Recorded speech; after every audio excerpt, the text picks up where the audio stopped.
Good afternoon and welcome to Biztech's CEO Conversation Show, the show where we engage industry leaders to share insights into how they run and grow their organizations. Today, our conversation is with Shahira Ahmad Bazari. She's the Managing Director of Yayasan Hasanah.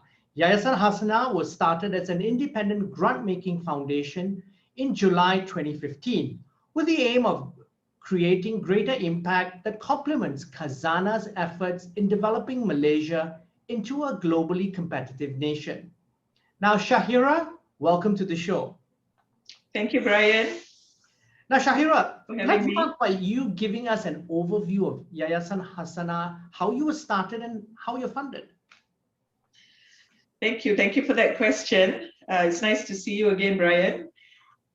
So Yayasan Hasanah was incorporated in 2015, right? When we were incorporated, we built upon 9 to 10 years of corporate social responsibility initiatives that Khazanah used to do. So around about 2013 to 2015, Khazanah thought about the strategic initiatives of the concept of value creation and value distribution, right? So Khazanah as an entity that value creation is about making money, and value distribution is about distributing money. So the whole idea of the role of Khazanah as a sovereign wealth fund in value creation and value distribution. So that the whole concept then moved on to the idea of setting up a foundation that is more institutionalized, that is more strategic and aligned to the sector, and where we can actually operate in a much more independent and sustainable way. So sustainable, right? Overused word. What does it really mean, right? From a concept of incorporation. And the idea at that time, when the idea of setting up a foundation was mooted and endorsed, the conversation then went into how can we ensure that this foundation is funded sustainably in a consistent manner, because we all know that social impact takes time, right? It's a long-term thing. So a foundation that commits to a particular social cause cannot be interrupted by how much money their corporate HQ makes in a year. And you know how it is, we all who have worked in CSR or corporate responsibility know that that's the budget that gets cut. The first one to go. Yes, that's seen as a luxury.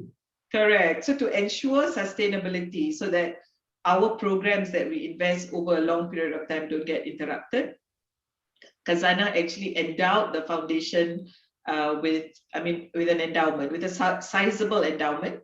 How much is that? 3 billion ringgit. Okay.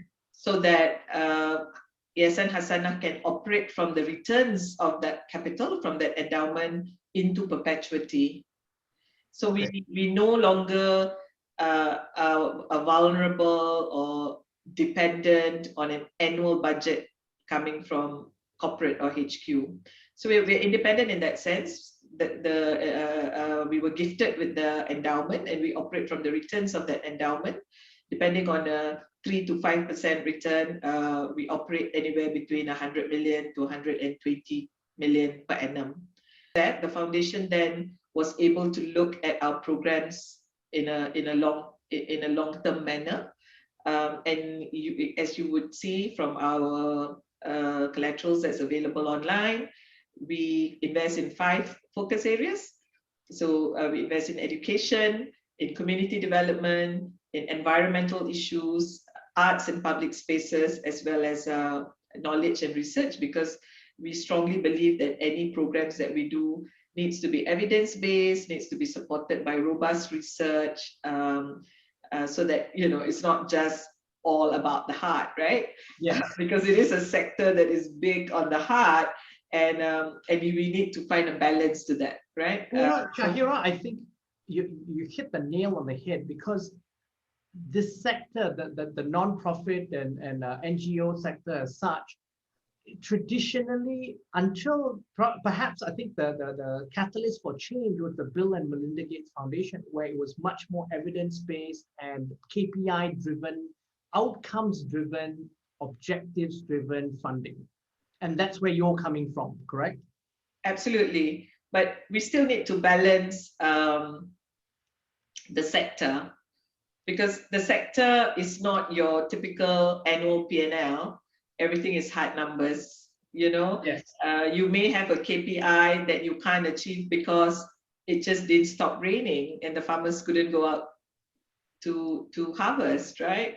That's Or somebody fell ill in the family, and the head of household can't go out to work. So if you have a KPI on monthly income or harvest, so it's really about the balance. And for us, I mean, for me personally, I have been in the for-profit sector for about 20 years of my professional life, and of which 10 of that was in Khazanah. And so I was quite fortunate that I was able to participate in the thinking and the development of the strategy for Yayasan Hasanah, and the 5 pillars actually, which was chosen as important parameters to nation building. So many of the causes that many corporate philanthropy do would probably be linked to business to some extent, and then obviously to the cause. But we are lucky because we do not have that burden of linking the kind of work we do to business. It's purely social. And the 5 areas we see as strategic and catalytic to a better social environment and outcome for Malaysia, right? So that's how we came to it. So going back, when I was appointed to lead Yayasan Hasanah, after looking at the development of it, a good 5 years, in the oven, Yayasan Hasanah, just to let you know, first the philosophical question on should we have a foundation, and then once we said yes, Khazanah should be involved in value distribution, then another whole year of how can we do that properly. And then the endowment was carved out, the strategy paper was developed, and then we were incorporated and became independent in 2015. And so when I came to the foundation, I realized that actually we needed to rewire a little bit. A lot of the team that came to the foundation were all professionals in the for-profit sector. So there's good and bad, right? So we bring the rigor, the discipline, the strategic thinking and capabilities to the social sector. But at the same time, the social sector has its own way of working. So we all needed to kind of rewire and say, hey, for some, without really compromising on accountability, governance, transparency and all of that, but still at the same time, listening to the sound, the grassroots voice, and what matters, and balancing that power dynamics. Because as a grant maker, so we are a grant maker, right? So we work with civil society partner organizations, social enterprises, NGOs in the 5 areas that we invest in. We provide grants, and we build capacity and capability development, and also invest in them to do good in all of the areas that they work in. So that relationship has to be a relationship of mutual respect and trust. And it cannot be a relationship of grantor-grantee and where the power dynamics is imbalanced. So all of that has been part of our journey, and 5 years on, because we are 2021 now, we will be celebrating our 6th year on July 1st. But we've done quite a lot in understanding the sector that we invest in, and our next 5 years we're looking at deepening some of the impact of our work in sort of like the last 5 years. Now, you've got very diverse focus areas. So just to recap: education, community development, the environment, arts and spaces, and knowledge. Now, what has been the execution strategy to tackle these very diverse focus areas? So they are all interdependent business units. So if you work in a FMCG, they're all their own brands, right? They all have their own kind of strategy, and so on and so forth. So each of the heads run their business units or their social units as such, but there are also synergies across, because at the end of the day, in any of those sectors we're in, it boils down to the family unit, right? Yeah. The father, the mother, the children. The children are in school, so we see them in our education pillar, and then we see them as a whole in community development, because when we are in the community, we see the mom, dad, and the kids, right? And then of course, environment is slightly different. Then it's the forests and the rivers and the marine ecosystem, and the arts. It's all about people, isn't it? Yes. So in a way, that strings through, and we try to create interdependencies. But each of those sectors, I always say, as the national foundation of a sovereign fund, and for the kind of size and capacity, we do both. We do interventions both at the system level, okay, but we also do interventions at grassroots level, very community localized level. But we also, so I give you an example, one of our largest intervention, first of all, 60% of our funding is in education, okay, right? So I just wanted to kind of put that into perspective, because from a priority standpoint, education is our flagship pillar, and we do invest quite a lot there, both at primary, secondary, and tertiary level through our scholarship program, right? Okay. So that's can how. you just highlight, because it's such a significant portion, could we drill down a little bit in terms of what you actually spend that money on, since it's at different tiers? Sure. So, I was about to give you an example of our system-led intervention in public school transformation program. That's called the Trust School program. And actually, the Trust School program preceded Yayasan Hasanah. It started way back when Khazanah used to do quite a lot in human capital development initiatives for the country. Part of the thinking and philosophy is that how do we create a better quality future leaders of the future, right? How do we create leaders of the future? And really the discussion was around, where is the intervention? Is it early education, 0 to 7? Is it primary and secondary school, public school, where most of our kids are? Or is it actually through scholarships and at tertiary level? So we have had the Yayasan Khazanah scholarship since 2008. So the Yayasan Khazanah scholarship has been running, and for that program, it's actually quite a premium scholarship, very competitive, quite hard to get. I always tell my friends, by the time of family and friends who typically ask me about scholarships round about after SPM, right? So I always tell them that, by the time we shortlist the top 300, they're all like 10A1 kids.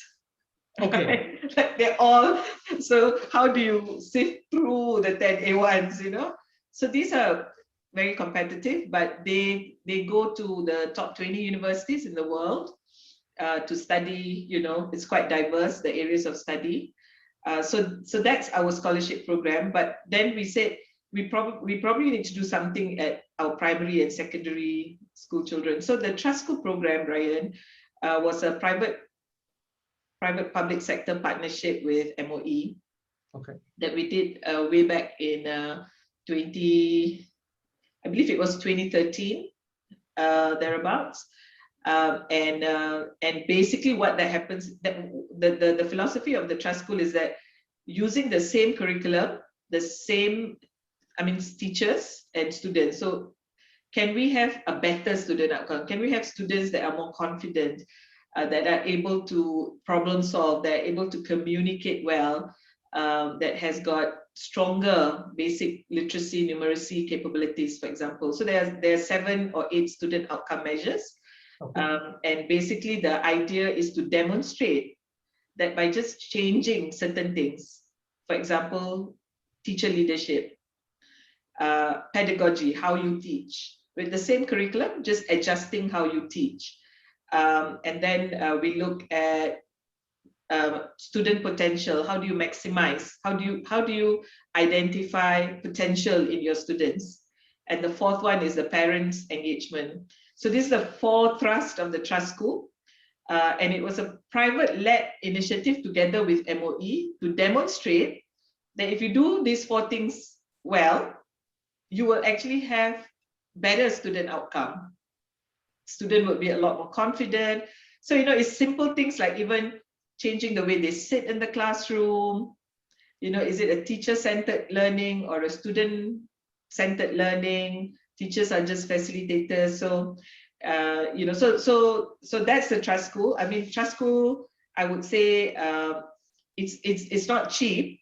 So you were asking about the how do we break down. So trust school is one of our flagship programs. We do continue supporting public schools. There are about 100 trust schools right now in the country. And then, of course, scholarship is also quite a large chunk of our funding. If you're free one day, I would be happy to take you to a visit to a trust school. You would be so happy to see the kids in the trust school, because they want to speak and they want to take you on a tour. They're very chatty. They're so confident. It's always a delight when I visit a trust school. Yeah, and I'm sure that's very rewarding then for you as a CEO to see those sort of outcomes manifest itself. Absolutely. Now, could you tell us then, you know, let's zoom on to your primary focus also in one of your focus areas, which is engaging partners by the provision of grants. Now, what are the criteria that you look for in terms of projects and funding? So there is a threshold. Okay. So that, for example, you need to have you need to be in business for a minimum of 2 years. For example, you need to be operational for a minimum of 2 years. You need to have, for example, audited financial statements, and so on and so forth. So we have those basic threshold to come in, because we need to establish governance and integrity of partnership.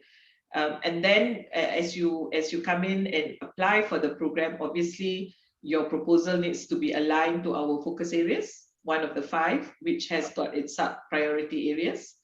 And then when we review the proposals, we look at feasibility of the program, we look at the budget components of the program, we look at the track record of the organization in doing those programs.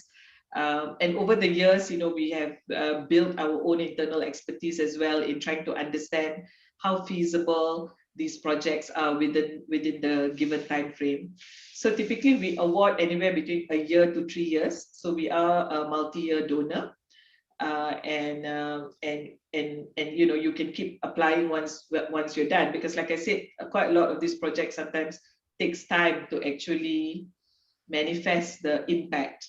Yes. You can have short-term outcomes or activities that we can track, but for long-term impact, that takes time. So yeah, so actually a part of the capacity and capability building of the third sector or the non-profit happens from the time you apply for your application. We always have some of our partners saying it's like writing a thesis.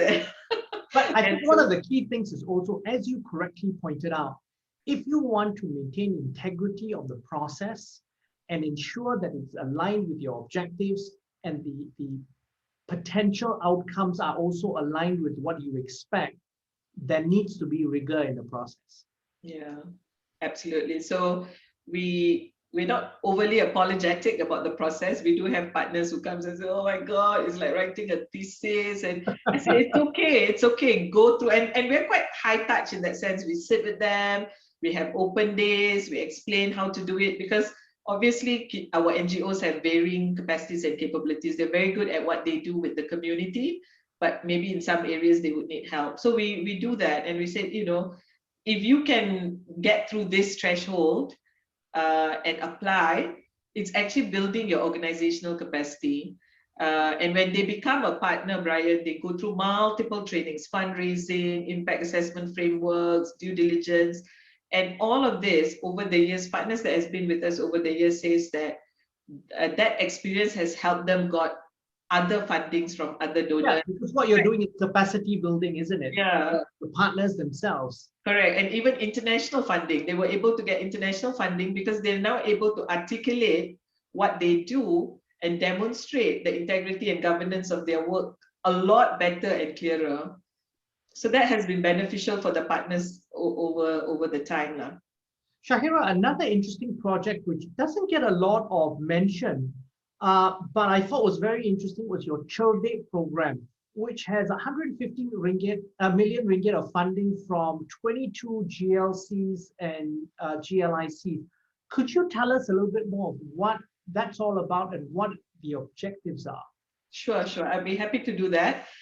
We are the secretariat, so we're not authorized to say a whole lot, I mean, to comment, but I will share based on based on publicly available information anyway. I think there's a huge misunderstanding about the Cherde initiative being compared to one-off device donation drives that we're seeing happening out there, you know.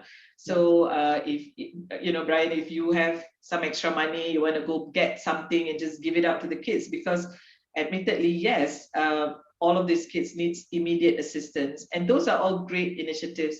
But I think the comparison to on that to Cherde is not absolutely correct, because Cherde is a comprehensive digital learning initiative that's being piloted and paid actually by the private sector. As you know, it is it's 150 million donated by GLCs and GLICs and telcos who are helping. So Cherde has got, you know, good quality laptops, like minimum i3 laptops, right? So these are laptops that can carry you through several years. It's got warranties. So if something happened, if a B40 kid don't know how to switch on, or, you know, the screen breaks, or like something, he or she has a place to go for assistance because they have warranty support. And that's the key thing also. It's about, I think some of the other initiatives sometimes have not thought through the entire process of correct support. Yeah, absolutely. And Cherde also gives data support, so minimum of 15 gig per month for 12 months during this period, so that they're not in school. Maybe in school under Wi-Fi, but when they go back, you know, there's not enough data. So the program is actually quite comprehensive. It looks at both different types of devices. You know, it is meant to inform a larger rollout in the future. If the government is looking at a larger rollout to, you know, there are about 4.9 million kids in the country, Brian. We're only doing 150,000. Yeah. Right. So the pilot is meant to inform a better rollout. When we do spend the money to kind of give this out, we would have learned quite a lot from this. And the other thing that was very challenging, where people didn't understand, was supply chain, because it was so difficult. You issue a PO today, you got to wait 12 weeks, right? It's anywhere between 4 to 12 weeks to actually get your laptops, and these are good quality laptops. So all of that kind of, I suppose, went into this. These are the back end story to the initiative, but I think we've got an amazing team that soldiered on. You know how popular it is. It's getting whacked left, right, center. But you know, I think that the team has been amazing in being quite resilient, in staying focused, and ensuring that the mission, which is to get this laptop to the kids as fast as possible, doesn't get derailed. You know, and I think that's what they've been doing.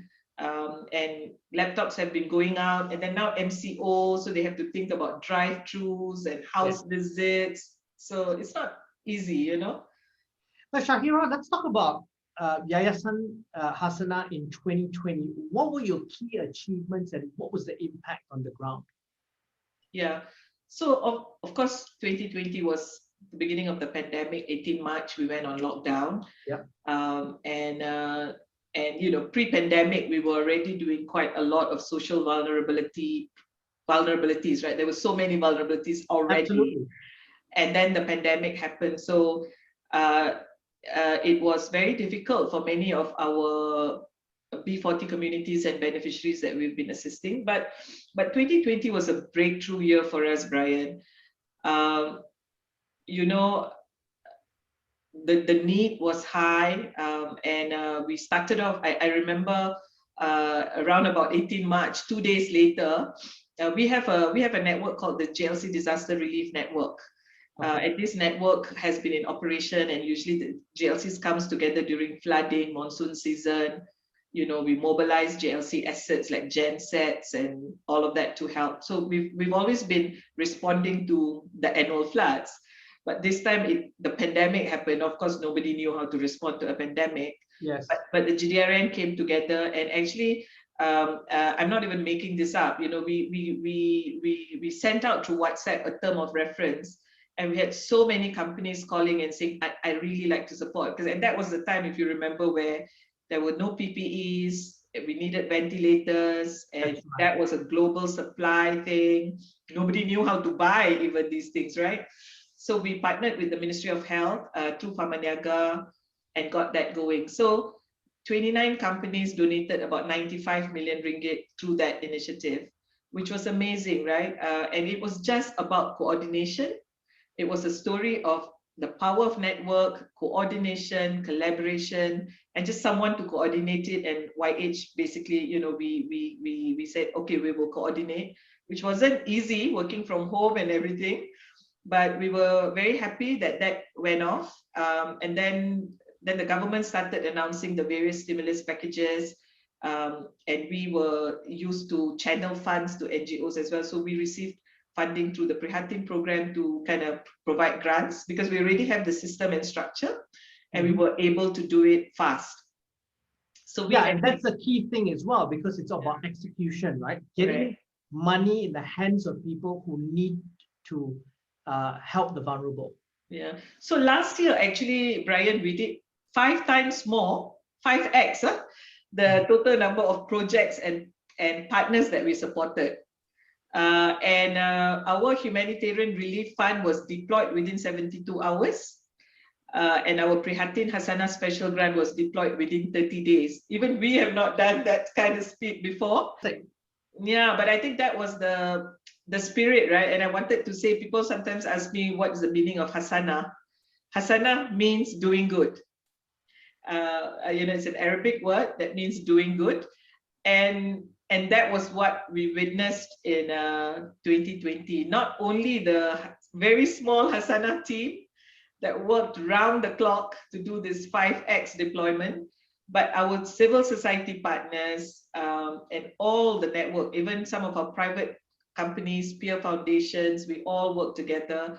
So 2020 for me was really a demonstration of the power of collaboration, and a very important demonstration of the importance of civil society and social enterprise as partners of development with government during a crisis, because they also really came to the fore, and so-called the unsung heroes, I would say, during that time. So 2020 was extraordinary for us, and well, seemed to be getting still the same in 2021. In fact, the allocation that we're going to do is probably going to be 4x more this year, and not just through Hasanah funding, but third-party funding as well. So we're managing third-party funding in expedient deployment for those. What sort of numbers are we looking at now for 2021? We are currently already tracking at about 300 million ringgit. Okay, wow, that's very sizable. Yeah. And your background is impacting 1 million Malaysians over the last 5 years.